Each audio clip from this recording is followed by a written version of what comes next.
if that is a muscle group that is falling behind, what you want to do is increase the volume of that muscle group, increase the frequency of which you train that muscle group, and then pull back all the other muscle groups to around maintenance volume or growing just slightly. So this way, overall fatigue is lowered. You can absolutely focus on the muscle group that you're trying to bring up.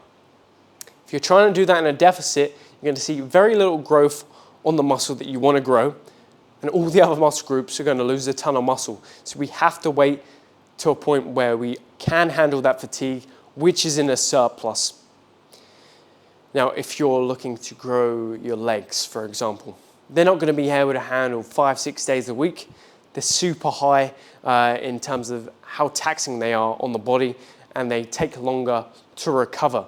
So maximum 3 days a week, and that is exactly what I did. I also, for legs, there's movements that really tax your lower back as well.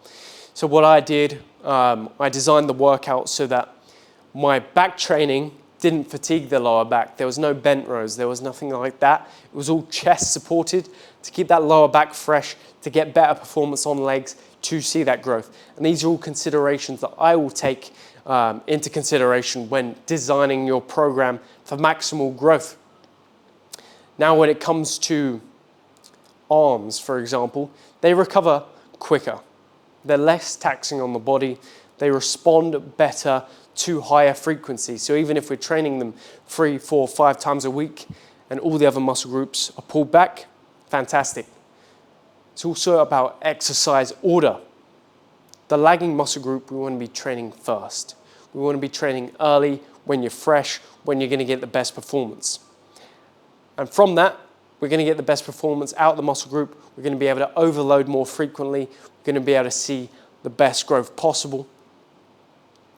And we don't want to just do one training block. That's not enough to really make a difference. We want to be doing 2, 3 training blocks to really bring up that lagging muscle group toward the rest of the body. And once you do that, you can say, oh, maybe this is lagging now, or I'm just going to focus on overall growth.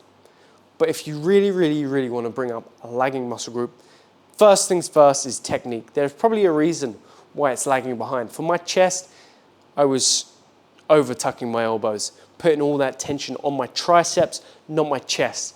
Making that technique change was the first thing I needed to do.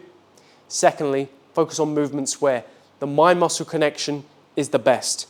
So again, bench press, I wasn't feeling it much in my chest. I moved to cable press, moved to dumbbell press. My muscle connection was way, way better. Just because people say there are must-do movements like the bench press, like the squat. If you don't really feel them, don't use them. Focus on movements where you feel the most, that you are able to overload frequently. And that way you're going to see the best growth possible. So you want great mind-muscle connection, slow negatives, perfect technique before you enter into an emphasis block.